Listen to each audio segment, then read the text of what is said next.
Hey, everybody, you're listening to and watching the Comic Book Bears podcast. I'm Bill Zanowitz, I'm Brian Pittard. I'm Steve Morey. And I'm Caleb the Wonder Cub. and we are your hairy, heavy homos that talk about comics. But you don't have to be a hairy, heavy homo to listen or tune in. I've got to get a more streamlined way of saying that. So we're back with you for another hour plus, whatever it's going to end up being, where we talk about comic books. For many of us that you see in this little configuration here, was a very rough week and a particularly rough day.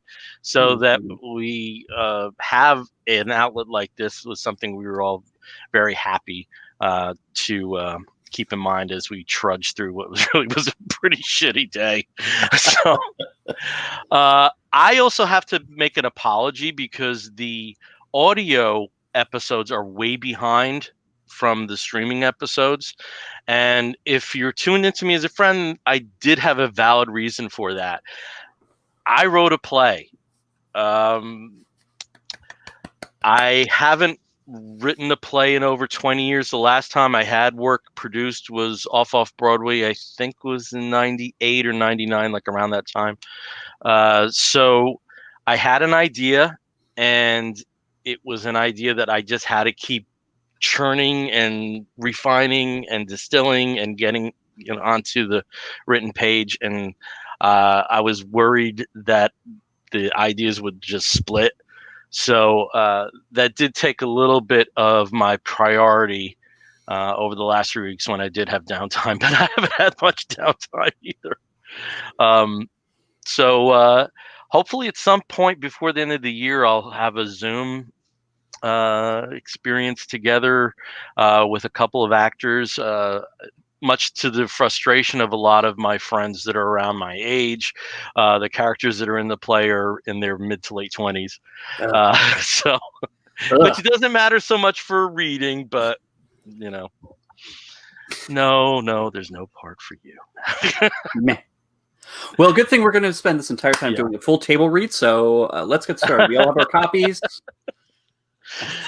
So if you see the music here behind me, the play is about a new wave club in late 1985 that after a few years of success and 1 year of not so much success, they decide to close their doors, and you follow the four co-owners and as they plan the last shows at this particular club. Given that it takes place in the mid 80s and that there are LGBT characters, it does touch on AIDS, and there also are some ghosts in the rock club. So it just seemed to be something that was a germ of an idea, and it gelled more and more that I was as I kept thinking about it. So hopefully there will be some form of it out there before the end of the year that people can at least sample. So I'm excited. I haven't done this in a long time. Yeah. That's very cool. I'm very excited to read it or see it read. At the very least, before the end of the week, there will be a Spotify playlist out, which I've called a play playlist, which are songs that either are an inspiration to the play or actually fit within the framework of the play. So, what do you think? Yeah, Jeff Lemire putting a playlist to your work. Not to a play, awesome. though. Yeah, so not to a play. That's cool. I think did I try to remember if Dave Abersol had done that with one of his, but I mean, I don't know. Awesome. I mean, it's been done before. I love it. That's... I want to know the things that both pair with it well and or were inspiring it being created. That's awesome. Oh, yeah. I always get and that's one of the reasons why when Jeff Lemire did that for for Royal City, especially, like every issue, what to listen to, what the playlist was, that kind of thing. I love it. I get really geeky about it because, like Brian, I'm like, what were you listening to? What was what was your inspiration? Is something from a song in your work? And that's kind of cool. Well, I just think that helps you figure out where the writer's head's at, because so many of us connect music to a certain headspace. Yeah. Especially now that we live in the age of like curated playlists, it's easier to put together. Like I've got, I still use Pandora because I live in 1992, but I've got playlists that are absolutely, and they span all kind of genre but they're absolutely curated to what mood I'm in and what I'm wanting to put out. So that's just one of those things. Like, I love when artists do that. Artists like our very own William Zanowitz. Oh, stop. Stop. No, it's interesting because, I studied playwriting. I had a play produced when I was in college called Phoenix. Some of the other plays that got produced, Dust to Dust, The Black Chuckle. There's one called Majesty that never was produced and never could because it would cost like $17 million. Think of an Arthurian buddy picture, but as a play. All right. So it was too big. Get one of those rotating stage table things and just have them trek. There you go. Bill's like, no, it says the Hope Diamond. Get me the Hope Diamond. turns into Alexis from Dynasty. We did have a reading of it once though, and it turned out better than I thought it would be. But that's one where a thing with actors, I have to say, and I've done my share of acting. When you're in a bomb, like, when you're in a bomb, when it's a bust. And I knew that there really wasn't a future in the form that I had it in, so I just put it aside. It might make a good comic someday. It wouldn't make a bad comic, but you need like an artist like a John Bolton or one of those classicist kind of looks to make it work. All right. Well, you said the word comic book, so all right, Steve. Why don't we start with you? Tell us about something you're reading and you're digging. Well, this was something that I saw before Quarantina hit, and I was instantly intrigued. And then, of course, after what usually happens in these kinds of things, when you see when a controversial title or character change or whatever somehow draws the ire of or the notice of mainstream journalists, and it makes headlines for Forbes or for whatever Variety, things like that. And this is The Death of Nancy Drew is the comic that I'm talking about today. It's actually the first 3 issues of the first 3 parts. It is a 6-part series, and of course, when it was first solicited and announced, a lot of people just hooked onto that Death of Nancy Drew and were like, how dare you kill off Nancy Drew? Plus, it's a team-up title with the Hardy Boys, which means, Nancy Drew doesn't even get top billing in her own comic. It's the Hardy Boys. This is blah blah blah. It's like, okay, you're hooked on the title. Obviously, they got you talking.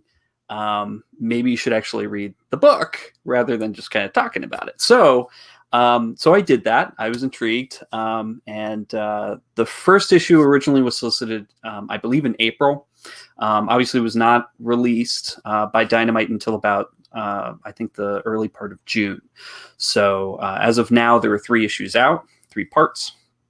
And just to kind of give you an idea of the plot, it is a team-up book. It's a crossover title, but also sort of like an alternate reality for these beloved book characters. These chapter book characters that we've had around since at least the middle of the century, and also throws in some interesting other appearances by other beloved mystery-solving teens. But essentially, the first part opens with Joe Hardy coming back to Riverside, which is the home of Nancy Drew, because she is dead. She was presumably killed in a severe, rain-slicked bridge, car going over the bridge into the water. They pulled it out, and, the body was, waterlogged and clearly dead. So poor Nancy Drew is dead here. But Frank isn't having it. Joe isn't having it there. So he lets us know that there's a lot more backstory to this. Apparently, the Hardy Boys' father had been killed by by an organization called the Syndicate, and Nancy had helped them out in finding out, who was behind this. In fact, Nancy's own father, Carson, was targeted by the syndicate and blackmailed into using his legal abilities to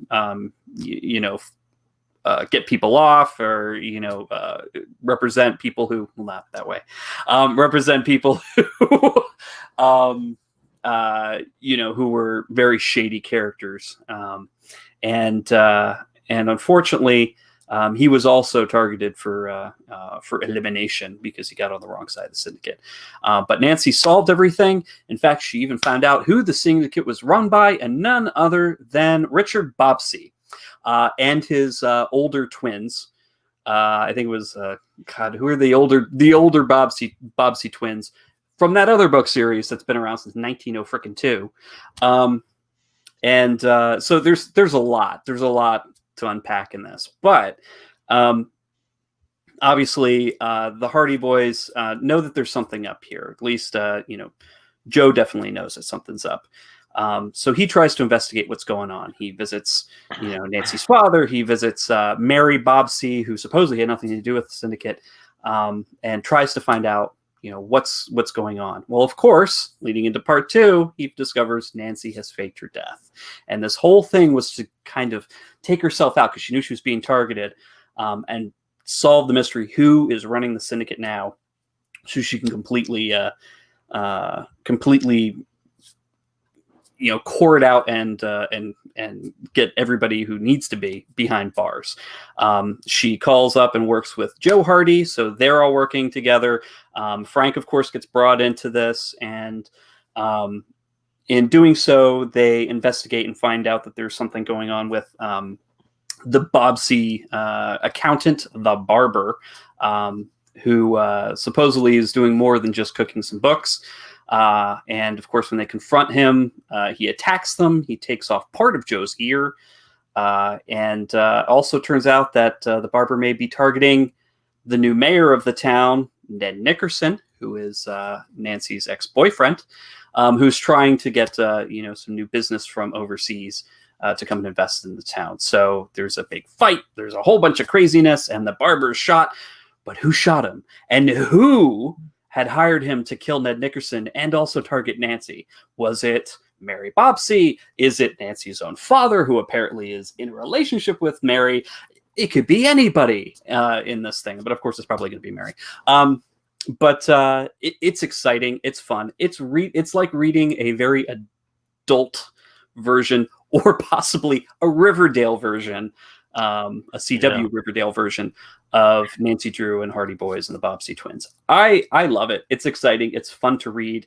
The words in this are being done by Anthony Del Call, who is writing, I guess, from his own original idea.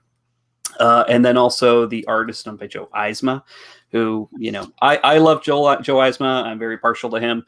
And I think this is actually a perfect venue for his artwork. I love the style, love the the way that he puts his panels together. And then also, interestingly enough to note, Crank is doing the letters and Salvatore Ayala the colors. I'm not really familiar with either of their work, but interestingly enough, each part is told from the perspective of either Nancy or one of the brothers. And in doing so, all the word boxes, the narration boxes, are all done in different colors to denote which brother or Nancy is talking. So it's pretty cool. It's exciting. I really recommend it. It is coming out monthly, and the second half of the series is about to get started in September. So pick it up if you're interested. Dynamite is putting it out, and I know that Dynamite's been through a lot of controversy recently, but this is probably the least controversial of their controversial situations over the past year. So I do recommend it. Death of Nancy Drew. All right.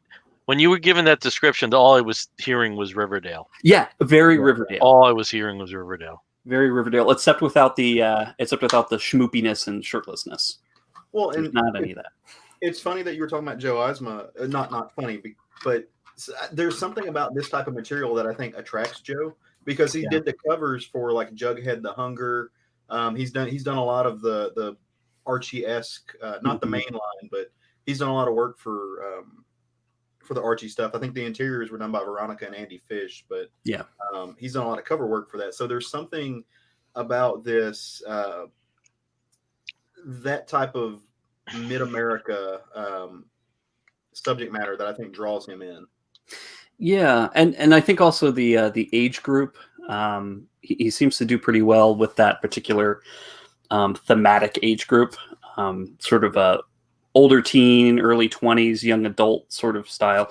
In fact, Engine Word, I think, is probably the first book that I've read of with his art where it is purely adult, at least at this point in the story, because it just started. But Morning Glories, it's a private school for assassins, essentially, slash multi-dimensional magic, whatever, because who knows what happens in that book. But yeah, no, I really enjoyed it, and it was not something I knew what to really expect. So pleasant surprise. Did you grow up reading those books? I've read some Hardy Boys, not a lot, and maybe one Nancy Drew book when I was pretty young, and none of the Bobbsey twins. But I know enough about them through sort of general cultural osmosis that it wasn't too bad. I was an encyclopedia. I was totally an Encyclopedia I'm waiting for Brown. him to show up. I'm waiting for Encyclopedia Brown to show up.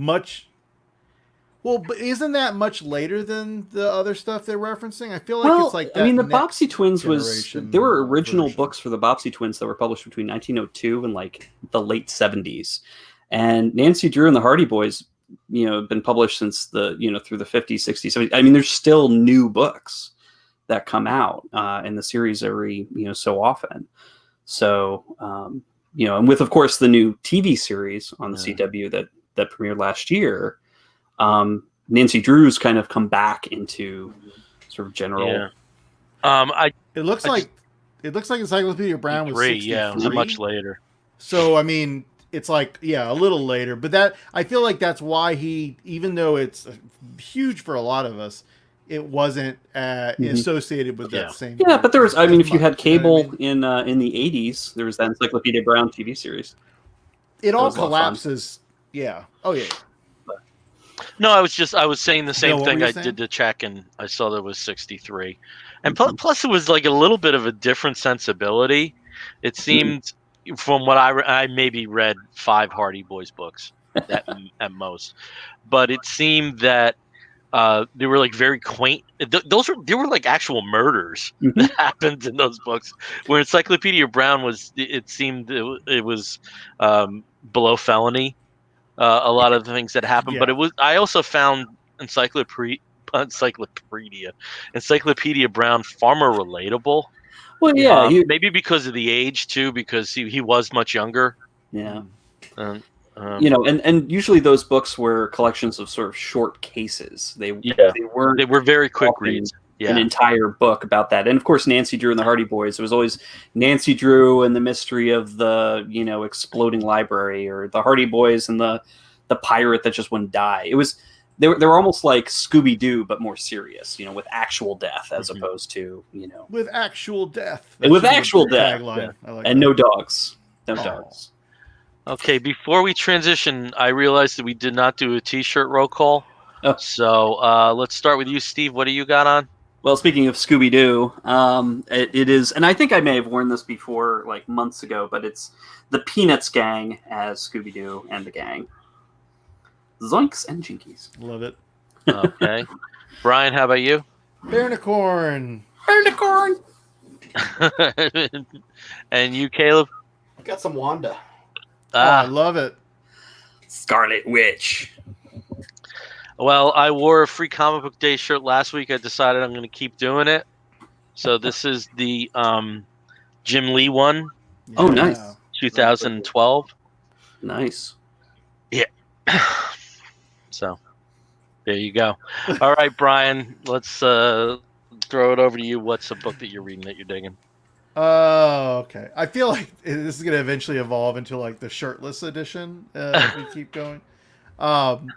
So anyway, sorry, random thought. So I read Strange Adventures, and this is the somewhat new, I think they're on, I read issue 4 today, of the new Tom King, Mitch Gerrard's adding Doc Shane or Evan. What? Oh gosh, I can never say his name It's right. Doc Shaner, but it's Evan Shaner. Evan Yeah. is his and Yeah. Doc. Yeah. So, if you're not familiar with Tom King and his modern comics sort of run, he has been doing these. I won't say deconstruction, but a little bit of a deconstructive element into these different characters from Marvel and now DC more recently. Vision, of course, was his big like foray, with Marvel, bringing like that Vision as a house, as like a married. Oh, sorry, I got a plane coming in. As like a house husband with a family of his own creation, it turns out, and the dark turns that kind of devolves into in a very suburban environment. Then he did Mr. Miracle, which is still one of my favorites because I'm a New Gods fan, but deconstructing and kind of bringing new interest to Mr. Miracle from the New Gods and his ascendance or his death. It's a little ambiguous, but there's lots of conversations that can happen with that property. But then, of course, he did some like event thing, Heroes in Crisis, which I love, but a lot of people were kind of like, it's not my favorite thing. So this is his. So Mitch Gerrits did the Strange Adventures, or I'm sorry, the Mr. Miracle series with him. So he's back to do this. Did he also do the Sheriff of Babylon with him? Yeah. Was that Gerard? Yes. Okay. Yeah. Forgot. I mean, I'm just keeping his main stuff, but yeah, Vertigo series. They eventually want to come back to that as well. Eisner Award winning, I believe, series. Also did some of his Batman run as well. Yeah, he jumped in occasionally for his Batman run. Of course, that's a great, huge, work that he's been. He just got off of like last year, like fairly recently. Okay, so Mr. Miracle kind of set the tone for these kind of pieces. I think the Vision to some extent, but in the DC era, he brings new life to certain characters, and kind of brings them into this modern, murky, ambiguous morality world that we're in, that we all live in. And Strange Adventures is just like that. If you're not familiar with Adam Strange is this Silver Age character, sort of a space adventurer, gets zapped on a Zeta beam over to Ran, which is a planet far, far away of alien, but mostly human-looking aliens. And this series is that with Adam Strange having like a press tour related to this big victory he had on the world on Ran, and also kind of conjoined with this investigation by the Mr. Terrific, the more modern incarnation of Mr. Terrific, who's investigating because the Justice League has suspected there's some sort of something missing. There's some kind of either conspiracy going on with Adam Strange and Ran, or maybe some of the accounts coming out of Ran suggest there was more going on than just a victory over this alien species, possibly something more like a genocide, and then possibly related to the death of Adam Strange and his wife Alana's daughter. And so you have in these first 4 issues various pieces, and it's jumping around in time and it's jumping around in style. Between Mitch Gerrits, a little more sketchy, although his style does seem to be tightening up a bit compared to Mr. Miracle and other stuff he's done, with Evan Doc Shaner's sort of more traditional, cartoony, beautiful renderings of some of the great DC heroes. Superman's in this book, Batman, Green Lantern, Hal Jordan, Green Lantern. Trying to think if there's any other well-known whatever, but bringing in all these DC properties to kind of contrast what Adam Strange is dealing with, trying to understand possibly how he's been manipulated. This is where until the end of the series, and even then you may not really know exactly, but it's exploring themes of fighting in a war that you are possibly like being earnest in your own your reasons for fighting. You're a soldier, or you're trying to save the world, but really behind the scenes it's so much more complicated than that. You're potentially having the government manipulate you, people in your life sort of filling you up with jingoistic notions of saving the world, and how much of that is reality and how much of that is manipulation, and then the whole idea that warfare is messy and that even if you think you're on the right side of a war, there are people on the other side of that war who absolutely also think they're on the right side. So all of this is coming in. It's very modern. It's very resonant with some of the Trump administration stuff, in terms of the sort of callous nature of manipulations.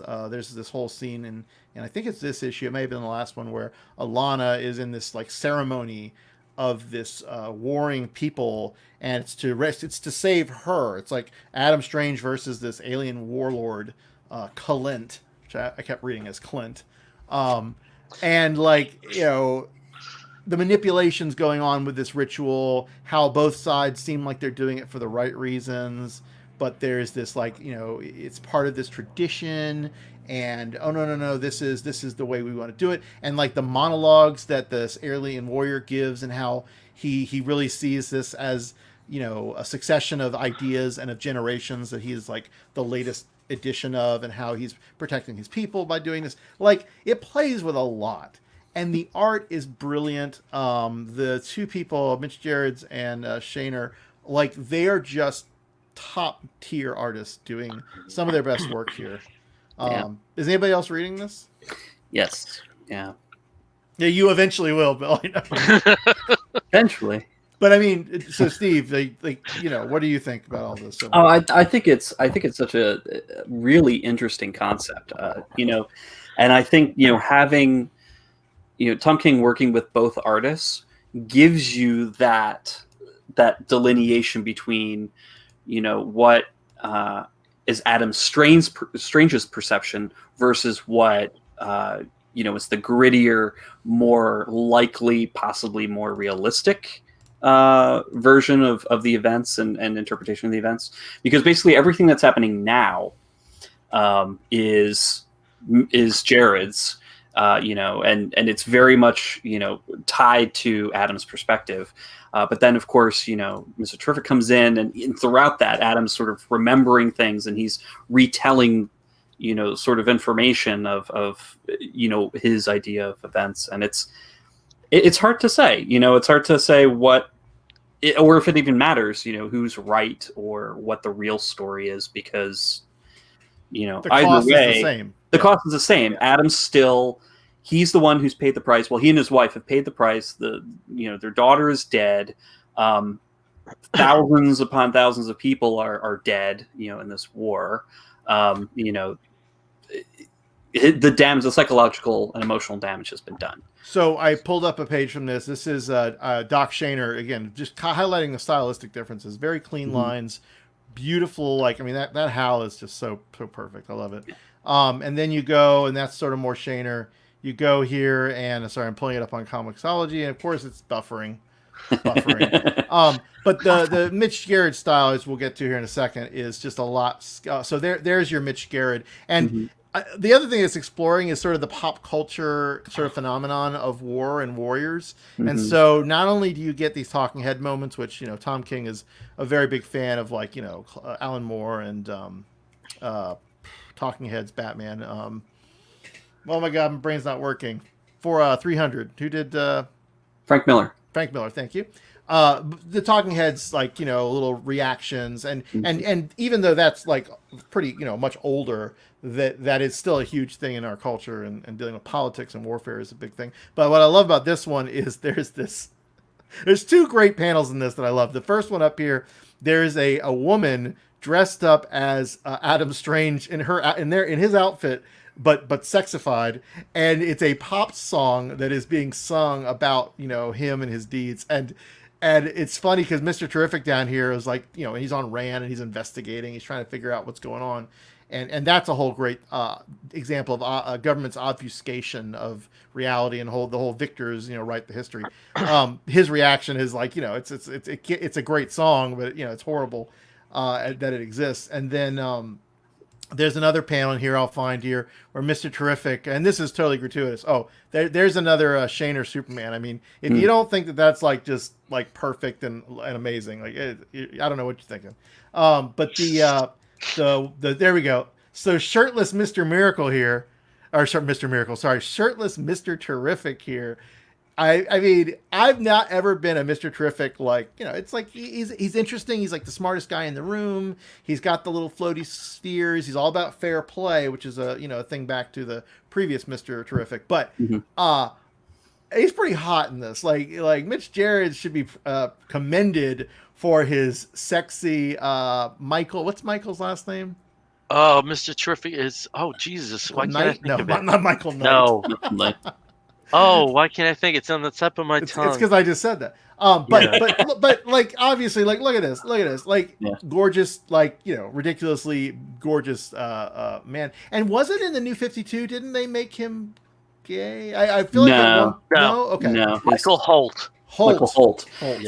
Yeah. I thought at one point there may have been a queer influence here, but yeah, because doesn't he was actually connected with Power Girl. But he lost his wife at one point too, right? That was and his wife was killed, and Kara. Well, that's central to his development. Yeah, that's true. Yeah, so his wife and also the the sequence is we great. don't have to talk about Mr. Terrific right now. He's singing the song and getting dressed, and I mean, again, I actually think this is a page I might want to see how much they're. I don't know if it's I don't know Mitch's process. I feel like he's traditional. No, but and yes, James just reminded me here. Mitch Gerrits is very easy and very bearish individual. Got a nice beard. Yes, his beard is magnificent. Unfortunately, he does do most of his work digitally. There we go. He can print out a copy. To the great lament. I think he does do some of the, like, where he will sell you a print that he promises and swears upon the heavens that will never be reprinted. That's a one-of-a-kind print and this and that. I'm not big on those just because by the nature of them, they're not a one-of-a-kind piece. But, I mean, to each their own. I'm not going to look like... I don't collect prints, but if you want to pay a lot of money for a print, like, it's your money. Do what you want to do. Go for it. Does he do his covers on the? He and Shaner both do covers. So no, but I'm saying as an artist, are they not digital? I think they are. He made because I think even with some of these artists that just swear by digital, and some names that might surprise you, like Dave Gibbons and Brian Boland in the current day, they still do their covers on. I think because of the marketplace for it. That makes sense. It's easier. You erase a hell of a lot less on a Cintiq. Oh yeah, I can't imagine how much easier it is on that format when you're stuck on deadlines. Layers. It's all about layers. Turn on all those layers. Now I'm not sure about Doc. I don't know if Doc is digital or if he is traditional or not. He used to be traditional because I know I've seen pages of his up on the various sites, but. And he's another one I would absolutely pay for good pages. But I think both of them, when they do shows, they will occasionally do commissions too. Both of them will do. I mean, you're going to pay a lot for. You're gonna pay a lot for Gerard's, but they will hook you up. I forget who Gerard's rep is. I don't think it's Felix. I'm not sure, but yeah, I mean they're up there. I mean, now that we've seen it, I kind of want a naughty fair play.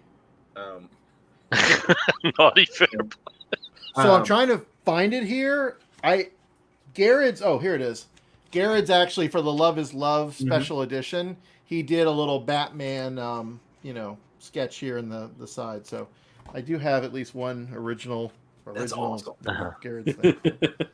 Oh, and he has a piece in here too. I believe he and maybe Tom does, but at least he did, I think. Yeah, he's an ally. If you follow him on Twitter, if you just know him, and I think that's why him and Tom both get along great.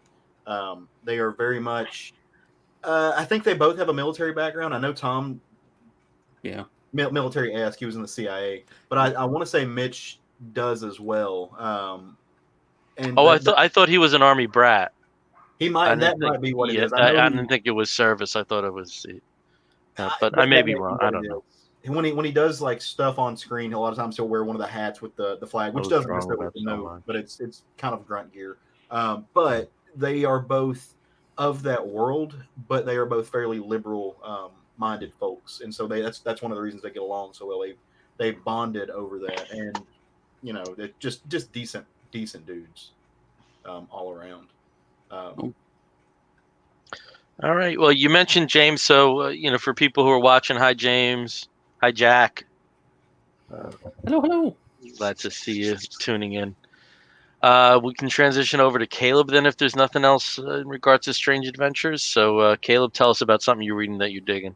So I went, had to go do some grocery shopping the other day, and near my grocery store there is a Barnes and Noble, and it wasn't crowded, so I put my little mask on and I journeyed into the Barnes and Noble and went through the comic section, and because I do that because I'm looking for stuff that doesn't come through the direct market. Like I like to get stuff that you don't see every day. So as I'm perusing the aisle, I see this book, and the spine of it catches my name. It's called Dragman.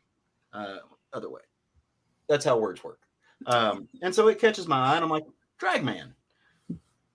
Is it about drag? Let me check it out. So I grab it, and I'm reading the back, and the first sentence kind of lays it out.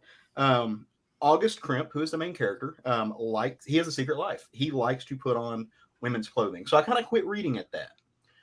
Picked it up, took it home. It's $28, a little pricey, but it's a thick book. You're getting a lot for $28. And so I sat down and started reading it.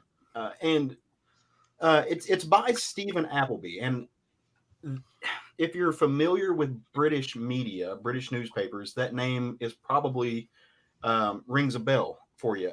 He has worked for The Guardian. He's worked for The Times. He's got a BBC radio show. Well, I may be using the wrong pronouns there. I'm not 1000% sure. But I'm just gonna use they. This book is a very complex, complicated book, and I wasn't really necessarily ready for how actually complex and complicated it gets. And if you're not in a place where you're ready to consider some nuance, or if you don't look up something about Stephen Appleby, there are parts in this that might make you kind of side eye. Before I get into that, though, just what the story. It's a mystery. It's a crime story, and it's a superhero story. Not in the traditional sense, though. Augustus Grimp, who is the main character in this book, blurs the lines between between gender non-binary, between what we used to call transvestism, a straight cisgender person who likes to put on women's clothes just for fun, to drag. It doesn't necessarily define it either way because the character doesn't know. All that the character knows is that as a little boy, the character liked to put on liked traditional girl things, and his mother at the time shooed him away from those things. As a teenager, he found one of his mom's stockings in the couch, and he put the stocking on. It was titillating at first. It was kind of that edgy, like, oh, this is a little bit wrong, and it makes it feel good thing. But then he realized that when he puts on women's clothes, it gives him powers. He could fly. He gained super strength, and so he started to realize. And at the time, there was this emergence of superhero people in Augustus world, and he lives in London. We don't really know the time era. We don't know the traditional sense of it, or how it equates to the world that we live in now. But basically, August he became a superhero named Dragman. And he didn't start out that way. He just started going around in women's clothing, being very incognito and doing little things, saving a cat out of a tree, until people started noticing. And at the time, they kind of did the Civil War thing where you had to be licensed to be a superhero in this world. And the wrong people started noticing. While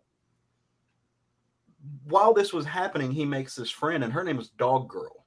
And Dog Girl literally can transform herself into a dog. It's a play on words because she's traditionally, they let you know in the book, she's not attractive. Like straight men don't find her attractive, and she doesn't give a shit at all. And she kind of takes that persona on. And the fact that she can change it to a dog, which is anamorphic and awesome. They become kind of a pair. And August doesn't pass. even with women's clothing. And that's where he's like, I don't know what I am. I don't know what world I fit into. Well, she convinces him, hey, come out to this club with me. And the club is a trans bar. It is a bar for people who are either trans or who are kind of looking for trans. At the time, it's talked about kind of like a kink bar, which I don't know. Which again, that's one of those things that you're like, like, do I really want to think of it that way? So they start playing back and forth, kind of playing fast and loose with this team up. Dog Girl helps Dragman get licensed to become a superhero, and this creates some problems. There's another superhero, kind of the big, I guess, the Superman analog to the story, called the Fist. And the Fist is, I'll see if I can find a picture of him. He is wearing this white, almost like a radiation suit with a giant heart on it. It's a very, very strange costume. He's very transphobic, very homophobic. Is not a good person. Like his outfit does not belie who he really is, and he's also very gatekeeperish. He doesn't want freaks. I'm using air quotes for the audio, and weirdos on his superhero team. He doesn't want anything to do with them. So he starts doing these things to kind of get Dragman August kicked out of the proverbial club. Well, August doesn't care. August just wants to do good things. And so in the midst of trying to do good things, they realize that there has been a series of murders. And again, another thing that makes you kind of side-eye everything is a series of murders. These are trans women who are getting killed. In trans stories, that's a trope. I'm not necessarily comfortable with it when it shows up because it's so prevalent in trans stories. Inevitably, that's the decision that was made with this story. And they start tracking down these murders. And what they realize is, in addition to these murders, and in part of this world, one thing that you can do is there is a way to separate the soul from the body, and they are literally selling souls on the black market, and that's one of the reasons that they're going after these people, because it's essentially it plays into the notion of two-spirit people, and they're getting something out of these souls, piggybacked on the idea that there are certain people who prey on trans people. So they start to track this down to figure it out. This is all, of course, complicated by the fact that August is a married man with a child. He is married to a woman. They have a son, and he very much wants to be a father figure. He very much is in love with his wife. His wife's name is Mary. And again, this plays with the idea that sexuality and gender are not particularly linked. And Mary does not know. His wife doesn't know he is what he is. She doesn't know that he is putting on women's clothing. She doesn't know that it's a predilection he has. She doesn't know that he might be trans, that he might be something else. And all of that kind of culminates when their babysitter, in addition to the murders, comes to them and says, hey, my parents have sold their souls and they're acting weird. Come check it out. That leads them down a road that involves the worst kind of superheroes that you can imagine, police cover-ups, and figuring out who August is. It's a thick book. There's too much to get into. Like I said, it's a weird book because there's so much to it. I mean, it tracks down like a good novel will do. It goes in like 50 places, and then it all comes back in to the end. And August figures some things out. Dog Girl figures some things out. Inevitably, they save the day. Kind of. It's not necessarily a happy ending for all the characters, but it gets to a place of closure, at least for August, where August figures out what he wants out of life and kind of quits trying to fit into other people's boxes. Doesn't necessarily need to be trans, to be a trans woman, is comfortable with his male anatomy in a female persona, a female identity. Doesn't need to go, is not rushing out to have any kind of surgery, but also doesn't apologize for that. Is very, like, we would call August non-binary today. It took a lot narratively to get there. In the back of the book, and what kind of made me back away for some, like I said, not necessarily going about the book, as far as some of the takes that they do with showing at the time what they're considering a trans woman's male genitalia, because that is in the book. Making some choices with the vernacular that they use. It's uncomfortable, but I think it's supposed to be. But as you're reading the back of the book, there's a little bit of a bio for Stephen Appleby. Stephen Appleby in the 60s started wearing women's clothes. In the 70s, started becoming a part of the transvestite community, which at the time, they didn't use the word transgender a lot. If you go back and you watch old documentaries of Marsha P. Johnson and the what we consider the trans community now, they call themselves transvestites. They don't call themselves transgender. They didn't use that vernacular. Stephen became part of that. Stephen does have a wife. Stephen does have a child in real life. There's a lot of August in Stephen. Stephen at the end of the book says that he himself personally, he doesn't come out and say, I identify as a trans woman. He does say that he dresses as a woman all the time. That's how he looks, identifies, and wants to go. But he never calls himself trans. I think he also leans into some of the non-binary mentality. There's a lot of biography to this book, and a really cool crime story, and a really cool adventure that winds in weird places and has really funky characters. And he's got a really neat style. It's that kind of style that you won't see in mainstream comics. It's very comics with an X. To show some stuff. It's a weird, squiggly, heavy, knobby line, but you get gorgeous pages out of it.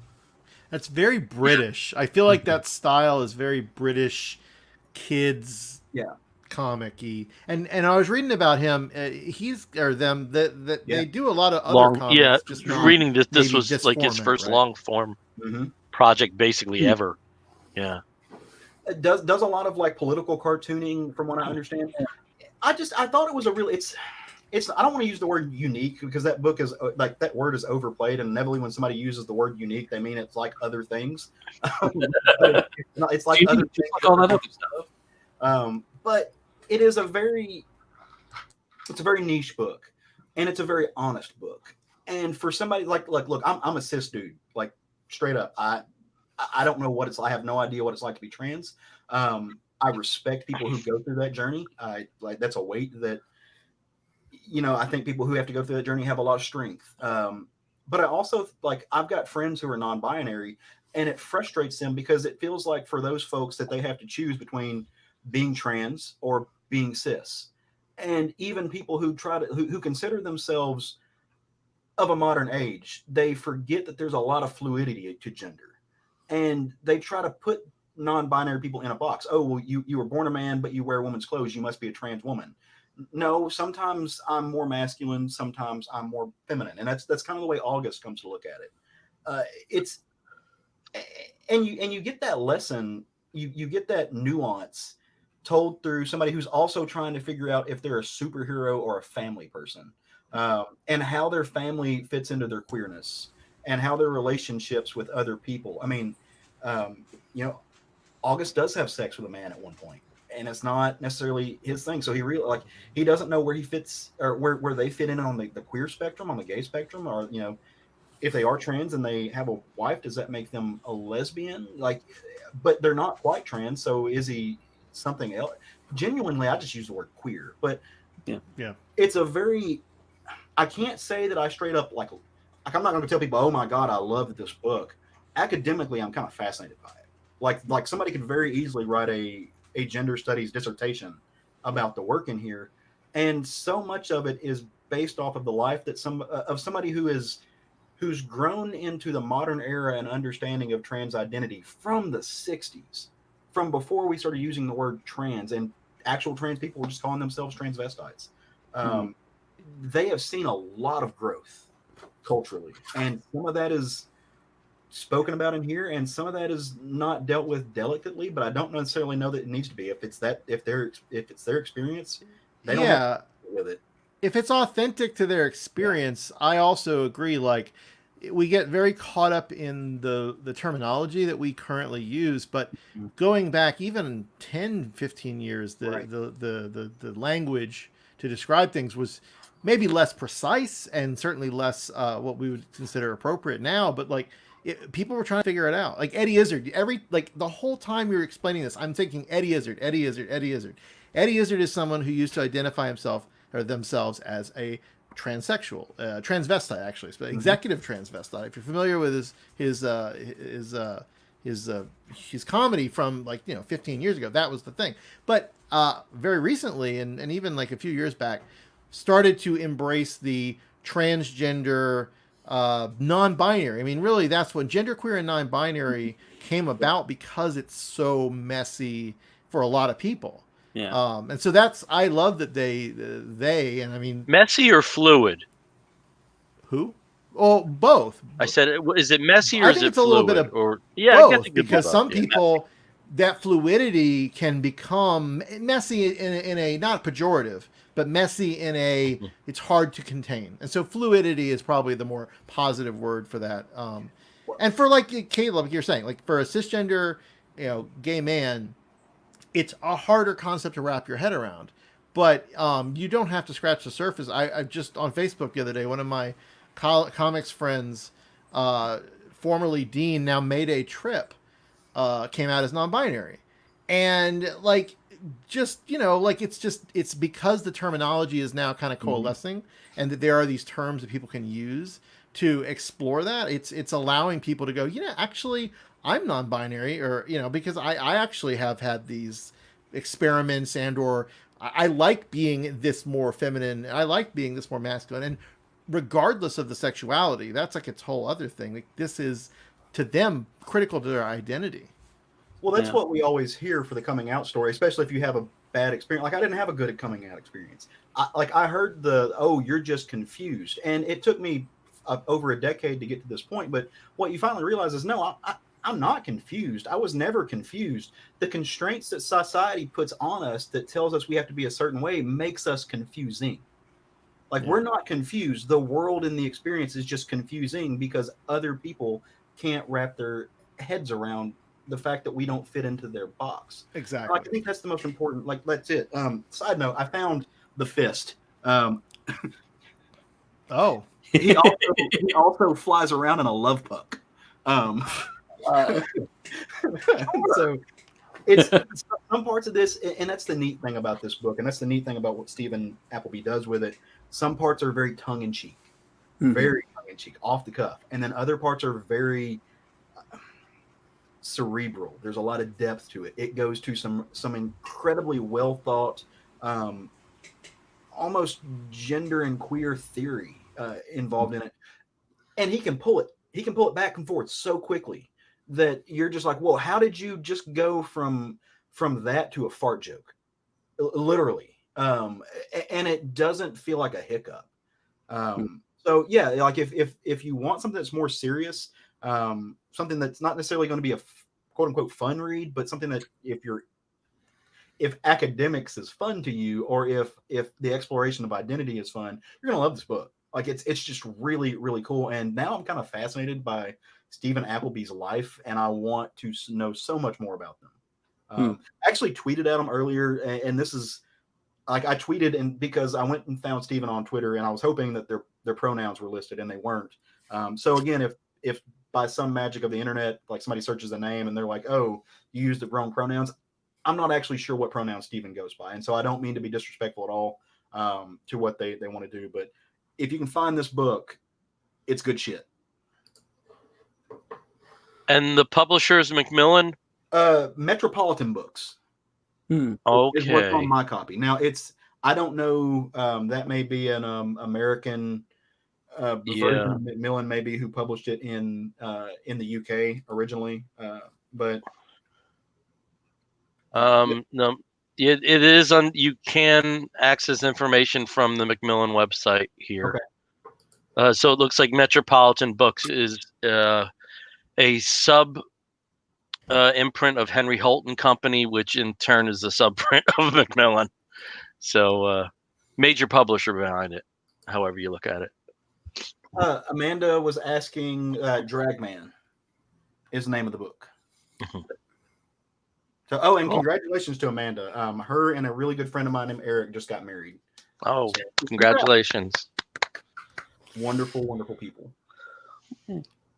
Oh, thank you for that, Caleb. That looks like a very interesting book and nothing I had heard of before. I'd never seen it. I'd never. I was familiar with the name Stephen Appleby because of a connection to Genesis Porridge from Throbbing Gristle, who naturally operates within trans circles. So that was a familiar name, but I think more, as you had mentioned, on the pop culture commentary end, for lack of a better term. So he's going to make me pull out Records of Civilization because now I got to remember how they connected. So, all right, I guess it's my turn. All right, God, I got to follow that now. All right, great. So I got a stack of comics here. See that? Look at that stack. You know what the stack is? This is my stack of free comic book day books. So, as I was waiting rather impatiently for a particular shipment to go out, we'll just leave it at that. One thing I have been doing consistently every week is going to one of my local shops, Steve's Comic Relief in Lawrenceville, New Jersey. They are doing the free comic book days on Saturdays instead of the Wednesdays when the books actually have their release dates. But the free comic book day initiative is going on until September 9th this year. It's free comic book day summer. So I do recommend that, provided you're in a safe situation, that you go out and support your local comic books, the local comic book stores. And, every time I go in there, I'm walking out with something else that I wasn't expecting to walk out with. But I just wanted to go through some of the books that I had. One of the offerings was the first issue of The Resistance, and Steve, I know that you had talked about Upshot. One thing I wasn't aware of was that this was a connected universe, and that this is basically the first the first book that comes out that lays some of the framework for where this universe stands. Yeah, the Resistance, I think the superhero part is connected, but I don't know so much of the other books that are part of the AWA family, like Old Haunts and Bad Mother and things like that. I think it does say that Moths definitely is. Yeah, the whole thing is supposed to tie in. Now, if I'm not mistaken, Axel Alonso is behind AWA. He's the EIC with Bill Jemas behind the publisher. All of it is going to mesh. Even Hotel, which doesn't seem like it could, all of it is supposed to wrap in at some point. Yeah. Interesting. Well, it's kind of hard to think, though, because you have a title like Year Zero, which is about a zombie apocalypse that kills everybody. Yeah. And then you have Resistance, which you're going to talk about, Bill. But but you also think like all those cross-gen titles were connected. Yeah. If people forget that some of these stories like Ruse didn't take place on Earth. So it may be a situation like that, whether it's parallel universes or something along those lines. But in terms of The Resistance, the writer is J. Michael Straczynski, and has anybody gotten his autobiography? Because I've only heard really positive things about it. I heard it's a harrowing read about his childhood, but I've heard it's a very good story. It's a very well crafted book. The artist by Mike Deodato Jr. Deodato is somebody I dig because they frame their artistic style for the book to the particular writer. There's a few others that do that, but it's you can't compare this to Artemis in the 90s. You know what he's doing here. It's some really nice work. So the background in The Resistance is that there is a plague. Timely. That wipes out 400 million people and then disappears. but in the wake, 5% of the population end up with superpowers. Now, I haven't gotten too far into the whole superpowers thing yet, since basically the first issue lays out the societal and political framework that you're going to see the rest of the story operate from. It was an uncomfortable read given what we're dealing with right now, but it was very well crafted. And I don't think I'm going to be a monthly reader, but if the books are sensibly priced at the trade level, I think at the very least I'll get the trade for this, and maybe that'll get me into some other stuff. But I did definitely like it. Upshot. Another one that I read. This is Archie, Blue Ribbon Presents, and it's split between Riverdale, The Ties That Bind, and Betty and Veronica, The Bond of Friendship. These are both original graphic novels, much like the DC, Zoom, and Ink lines that are happening right now. The Riverdale is definitely, squarely fits into continuity of this last season. It wasn't very interesting. The Betty and Veronica, though, I thought was really interesting. It's a very nice artistic style. This is by Brittany Williams, and I just like this particular. I'll give you a shot there of Betty, Veronica, and Kevin Keller right there. Just a really nice style to fit the characters. And basically the concept is there's a career day, at least what's in the framework of the sneak preview. It's a career day at Riverdale, and Betty and Veronica are going.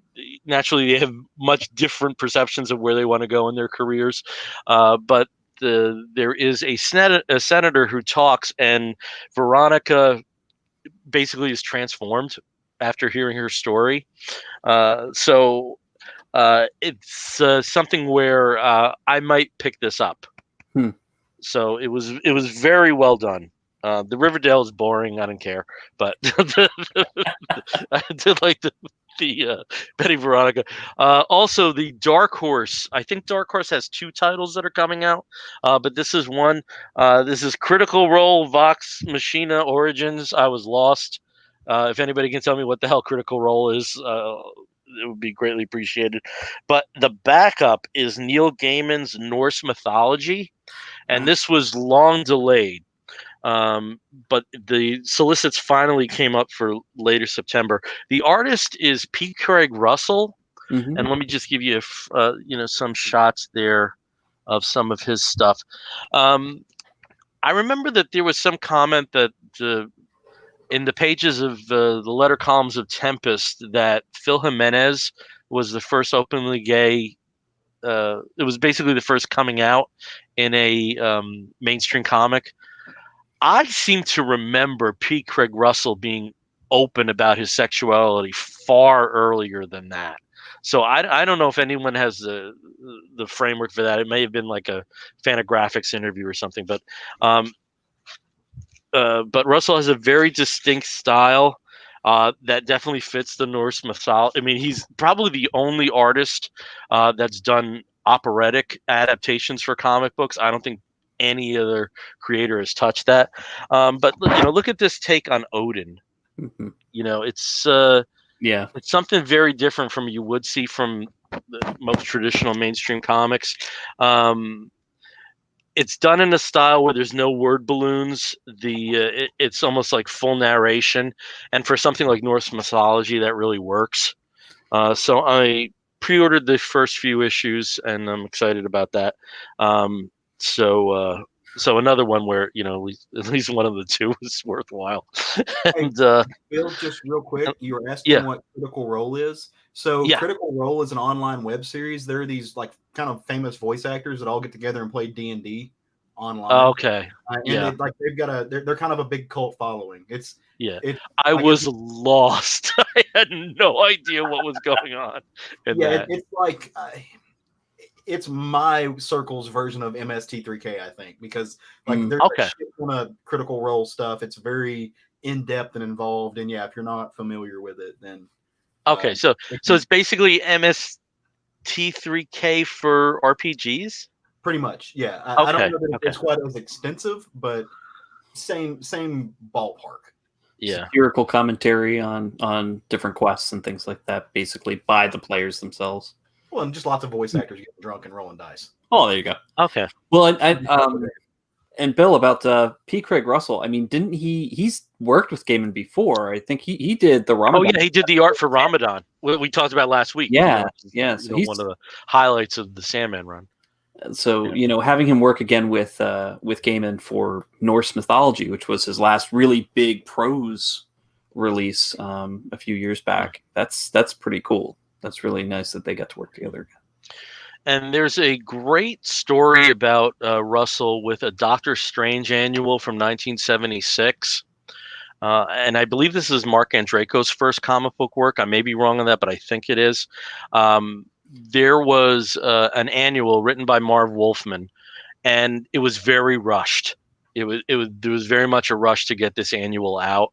Like most comics in the 70s viewed as product, all that. And Russell didn't feel that this story, which I believe he plotted, and the art weren't up to the standards that he was hoping. And then in the 90s, he got a chance to redo it. So I think it's called What Is It That Bothers You, Stephen?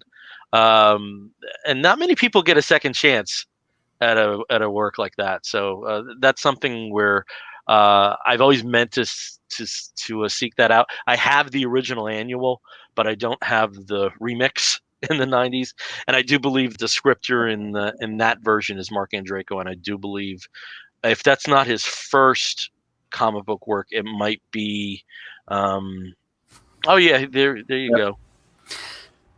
Yeah, so James was chiming in with, he's done a lot of Gaiman's work, Murder Mysteries, which I have on my shelf somewhere. The Graveyard Book. Murder Mysteries was such a great, beautiful little graphic novella. What is it that disturbs you, Stephen? Thank you. I was real close. And like I said, I believe it's Mark Andreyko's first comic book work. If it isn't, it's really close to Torso. It's really close in time to that. So might be worth seeking out. Yeah, that's pretty cool. Yeah. And he's a very sweet guy if you ever meet him. Very, very sweet guy. Very quiet, sweet guy. So Bill, since you've been looking at and been getting a lot of the Free Comic Book Day issues, do you think that this year, if it feels a little bit different because it's so spread out, not every book is available? Oh yeah, there's no sense of event to it. We can't have events. No. Even something like this that's very, Yeah, I do appreciate that they still got these books out there and didn't do something like, we'll do it next year. I'm glad I'm glad they found release in some context, and also that there isn't one designated day. They don't run certain risks. Yeah. By having it in that format, and I think that's greatly appreciated. Well, and look, I'm going into that store, and I never go into that store. Before this, I would go into that store maybe 2-3 times a year. So to that point, not that it's to the same scope, because for my LCS, Free Comic Book Day is a major event. It brings in a lot, it's a significant percentage of his annual income. Yeah, I think there's many stores where that's the circumstance. Not to the same scope, but he is being able to utilize this. The store owner is to get folks in. Like I said, not to the same extent, but he is advertising, hey, we've got these free comics, and instead of only allowing person A to get 4 to 6 free comics, if you come in every week and you can get it, you can have the whole set. But you got to come in every week, and I mean that you're spending money. So they're still being able to use it in some fiduciary capacity, just not with the full financial impact that it did have, which is unfortunate right now, especially. But well, kind of along with that too, not just sort of what Free Comic Day brings for the stores, but how about Free Comic Book Day does advertise for the different publishers as well. They want to feature some of their big titles that are coming up, or maybe some of their big titles that they are selling now that they want to spread the word on. Do you think that message is lessened when it's spread out over time, especially because some of these Free Comic Book Day, promotional issues are coming out at about the same time, or being released or read the same time that the actual comic that it was promoting is now going on sale, or has been pushed indefinitely. I mean, we're thinking about and of course there are a lot of other circumstances around it, but DC's big 5G, that's canceled. Generation Zero thing got canceled completely. Got canceled. Yeah. But if the COVID-19 shutdown didn't happen, even with Dan DiDio getting booted, do you think it would have still been released? Not given those circumstances with the corporate changes now. And I also do appreciate that they did put it out there. It is added to the Flash Forward collection. So if you really want to read it, you can read it. What it was, or it's supposed to be. But I don't know. Like, how do you think? How do you think? Well, I think it's complicated. I think there are advantages by having these sputtered releases. That it's not all of the 40 books or whatever at one time. So maybe there are people coming in that wouldn't otherwise grab something like Monster Showcase, the Richard Fairgray Monster Showcase, and would normally get Spider-Man. So I think some of the more independent minded books may be advantageous for them, but like I said, there's no sense of real event behind it. But it's there. I don't know how they would gauge it. I think probably with the losing the Generation 5 or whatever the fuck that thing was called, probably the highest prestige book that's part of this is Firepower. Yeah. And that was such a weird rollout anyway, with the original graphic novel and then the series. It's confusing to somebody who's like a layman. It's apparently how Kirkman has been rolling the past couple of years, though. It's like, surprise, ending the biggest title I've ever published. Surprise, here's a new title that you don't get unless you ordered a crap ton of this other title that I had. As I said, I'm very glad it's still out there. And also, since you fellas are much younger than me, did you ever play Chex Quest? No, but I know about it. Do you know about it though? There was a video game that was included in the Chex cereals. Yep. I never. We didn't get it because we didn't buy a lot of sugary cereals or cereals with prizes because they cost more apparently. What platform was it out for? Oh, it was a PC. It wasn't a sugary cereal at all. No, it was Chex. Yeah. It was like on a floppy. Said not Chex. Like a CD. Oh, okay. Okay. Yeah. So I could have played it. I didn't. So anyway, I just want to let you know that one of the added free comic book days is a Chex Quest comic that is coming out, and the creators include Tom Scioli. So it sounds pretty wild. If you go over to freecomicday.com, they have pictures, and it sounds pretty interesting. Oh, what was it? Since you fellows were younger than me, figured I would check in with you about Chex Quest. What's a floppy? What's a Chex? No, we were a Crispix household, so Chex didn't usually factor in. But speaking of younger readers, one of the Free Comic Book Day issues that I picked up, which I normally wouldn't have, because again, I focus on the big titles when they're sitting on the giant table with everything, was the Stranger Things Dark Horse release. And it was it was very much reminded me of an 80s or 90s tie-in to a movie or a property that was probably a little bit more serious than what the tie-in comic book would usually present. The comic book in this case, the story is very much more juvenile than Stranger Things as a show is. So, but it was fun. It was a fun, quick read. But the second story in there was Minecraft, the comic book, which I never got into Minecraft. I've played Minecraft Dungeons, and I think it's a ton of fun. But turning that concept into a fun, plot-driven comic book is interesting, and it's Ooh. interesting how they did it. It reminded me very much, reading that comic, or the comic insert in the Free Comic Book Day, of the old Rubik's Cube cartoon from the 80s, if anybody remembers that. Like, how do you turn a puzzle, and literally a block-shaped puzzle, like, well, Minecraft, you know, being all block-shaped, how do you turn that into a fun, story-driven cartoon?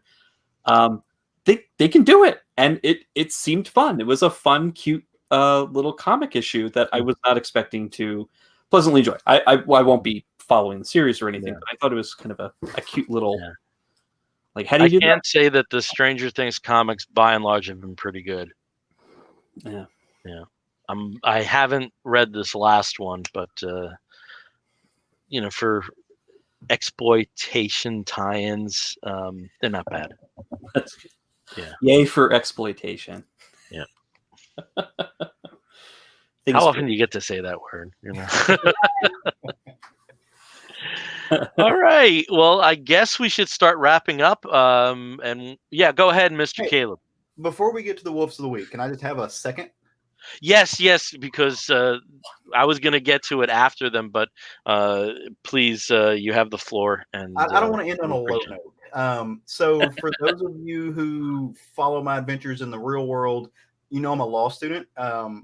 Law school is kicking back up this next week. I start my first classes on Monday, and for anybody who has done law school, you know it's kind of hell. So with that being said, this is going to be my last regular weekly appearance for a little bit. I'm not going away forever. The guys have been gracious enough to say, hey, if you got a night you want to pop on, just let me pop on. But I'm not going to be on here every week, kind of like I have been for the last couple of months. So to you guys and to the Bear family, the Comic Book Bear family, I want to say thank you for letting me spend time on here each week talking comics. I absolutely love it. You guys are a big part of my heart. I have enjoyed this so much. And like I said, not going away forever. We'll still be around, still pop in, you know, every once in a while, a little from time to time. But you guys made me feel at home.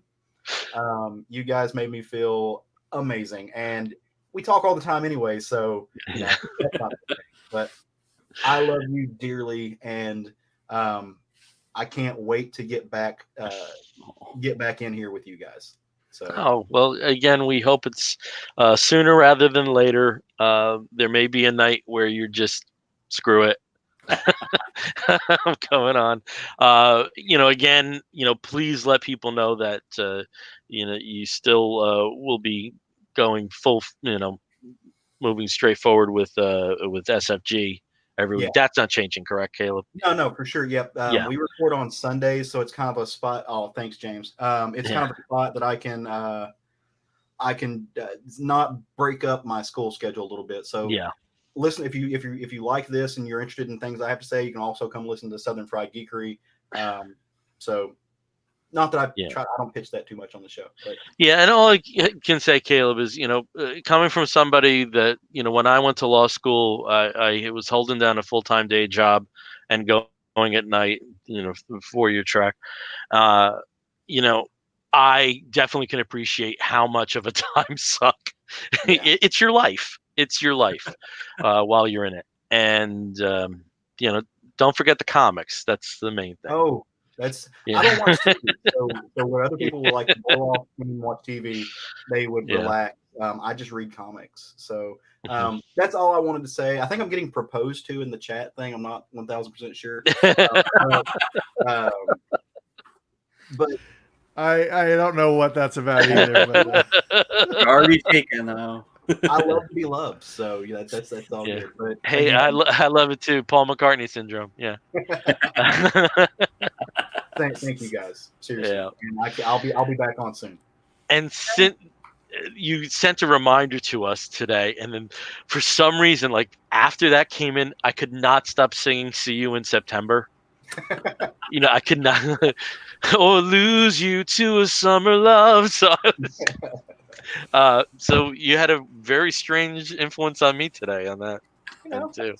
But we will see you down the road and in that square at some point.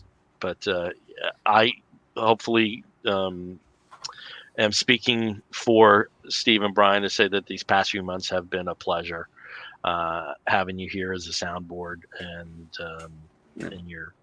your input to the show has been wonderful.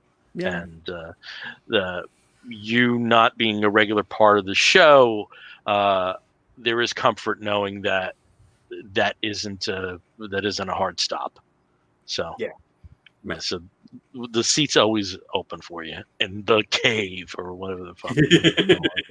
You guys are awesome. All right. So Box form. all right, we're moving on to the Woofs of the Week. When we wrap up an episode of the Comic Book Bears, we do so with a segment we call the Woofs of the Week segment. This is where we signify something. It might be a comic book, but it also might be a film or a TV series or a charitable initiative, anything under the sun that we think you, fair listener or viewer, may be interested in sampling. I'll start, as I always do, with Steve. Steve, what is your Woof of the Week? My Woof of the Week is something I've been looking forward to for a very long time, since I first saw the trailer, the preview, way back months ago on HBO for their series Lovecraft Country. I have been excitedly looking forward to the series, and it did have its premiere this past Sunday, which was, I believe, the 16th. And I was not disappointed.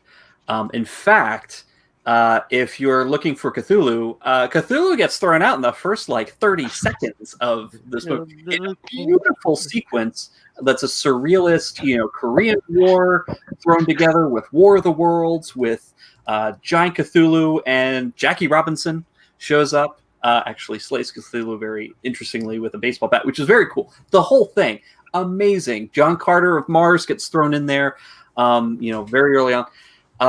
And then the main character wakes up, played by Jonathan Majors, who is a UNCSA, UNC School of the Arts, here in Winston-Salem alumnus, that my husband actually was in school with. No way. Yeah, I think he worked with them on one small play or something. But Cool. But yeah, it was really exciting to see somebody from here, or at least who went to school here, on such a major series on HBO and HBO Max. You've also got Journey Smollett, who played Black Canary in the recent Birds of Prey movie. She's amazing. She plays his friend and also fellow sci-fi pulp nerd. And then also Courtney B. Vance plays his uncle. The plot, very quickly, it's based on the book Lovecraft Country, where Jonathan Majors' character, his father goes missing, related somehow to his mother's heritage and his family's heritage.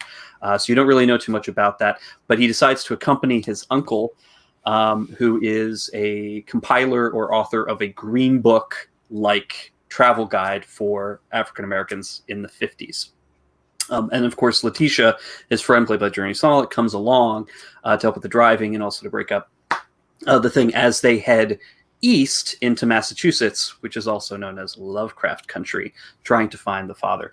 And it's very eye-opening. It has a very similar feel to maybe the first episode of Watchmen, if you remember, sort of the impact on that, and the very in your face, not shy at all representation of the United States at this time period. And, a lot of people might be shocked and surprised that in the Midwest and the Northeast, there were still sundown towns and there were still heavy amounts of racism.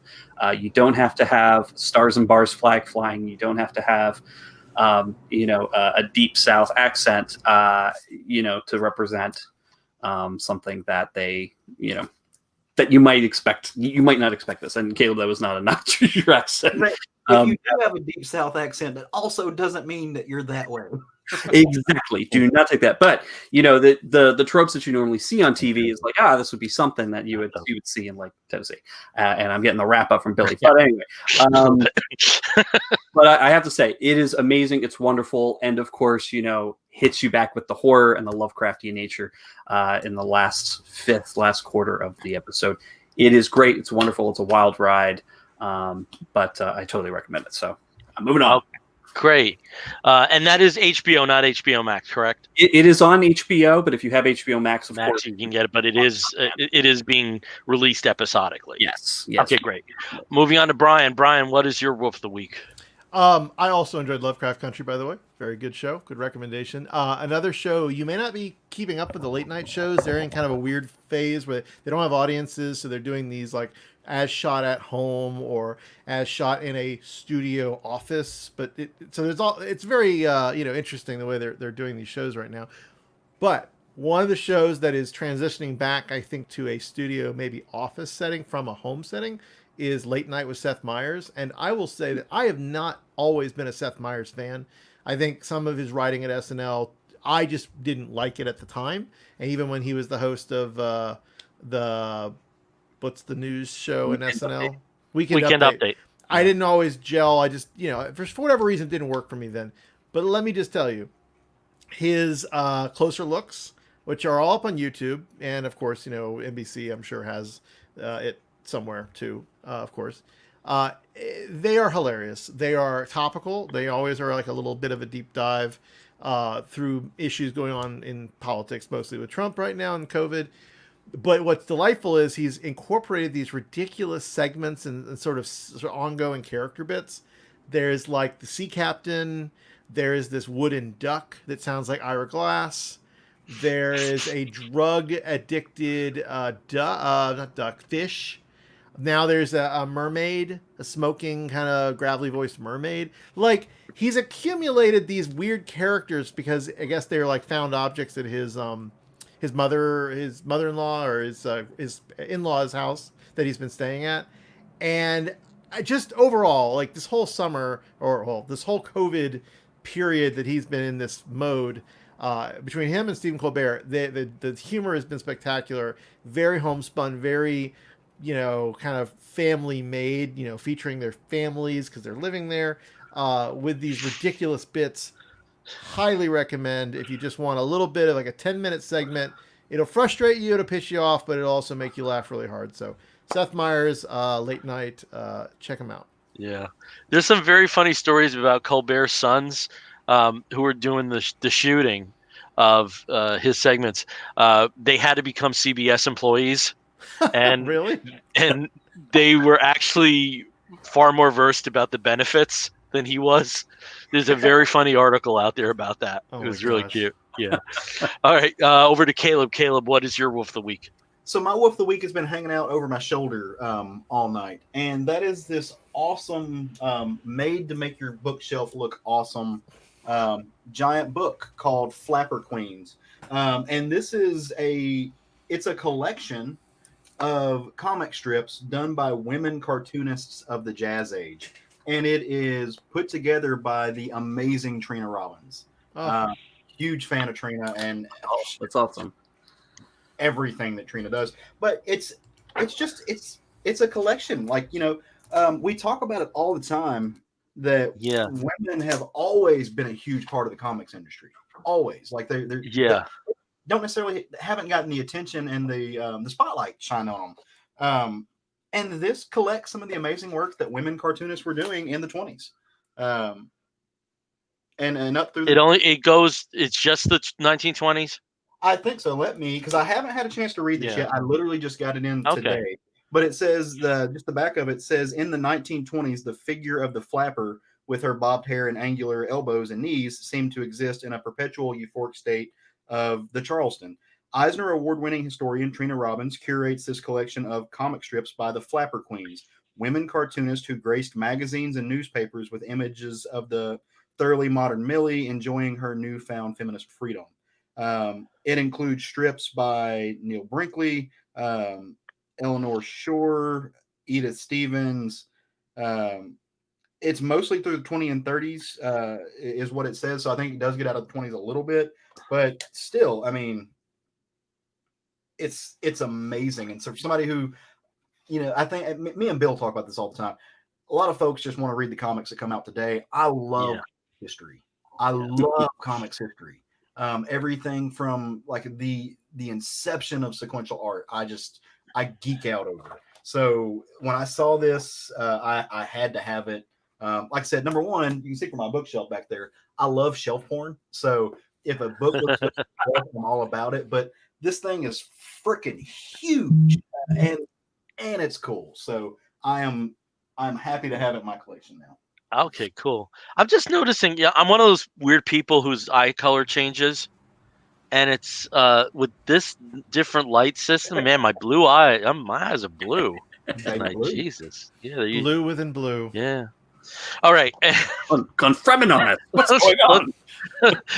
Let's talk about me. Why talk about you when we can talk about me? Okay. So my wolf of the week goes out to a book that I picked up at a one of those store convention, like a convention in a mall. It's called the Great Antique Sign. I don't know what the hell it's called. It's in New Jersey over here, and this is a book called The Force of Star Wars. Unlocking the mystery of the Force. Bet you all didn't know that Emperor Palpatine is Satan and Ben Kenobi is Jesus Christ and the Force is God. And probably my favorite, one of the Princess Leia Organa and the Alliance are the Israeli remnant of the end times. Okay, so this was published in 1977. There actually are Star Wars pictures, and I guess because these photos were released as promotional, that there was a legal way that they could obtain them. But it's a book by a Christian publisher called Bible Voices in Van Nuys, California, and it's fucking crazy. That is such a gem. Oh my god, Yeah. Bill, so jealous. Yeah, $1.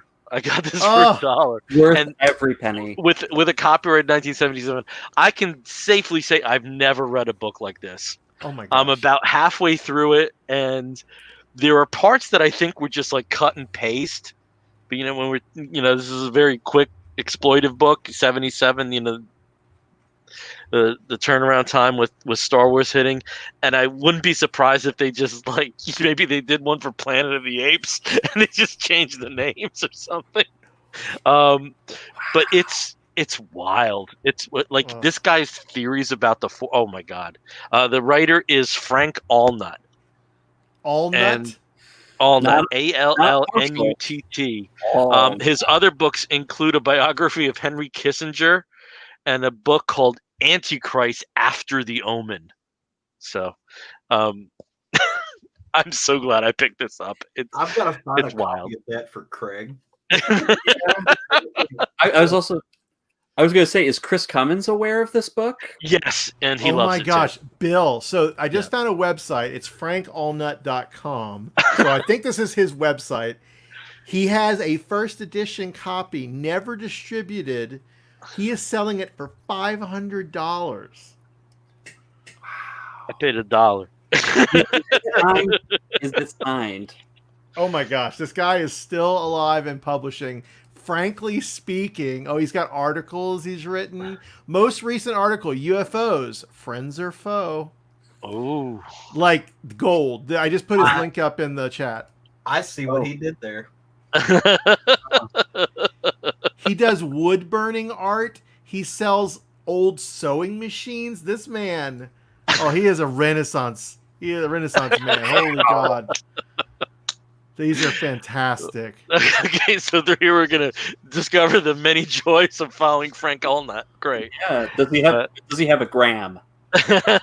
No, this site looks like it's a little out of date. Oh, and he's big into flowers. Okay. Of course. Wow. All right. Well, we're going to wrap this one up for good. Again, we are the Comic Book Bears podcast. You can find us on the Facebook as Comic Book Bears podcast. You can find us on the Twitter and the Tumblr and the Instagram as Comic Book Bears. If you want to listen to us, you can do so by downloading us through iTunes. I'm barely getting through this here, folks. You can listen to us through Stitcher Radio and some of the other podcatching platforms. I got the giggles. And if you want to write to us, please do so by sending an email to comicbookbears@gmail.com. Please leave a review if you are listening to us through iTunes. Please leave a comment if you are watching us through YouTube.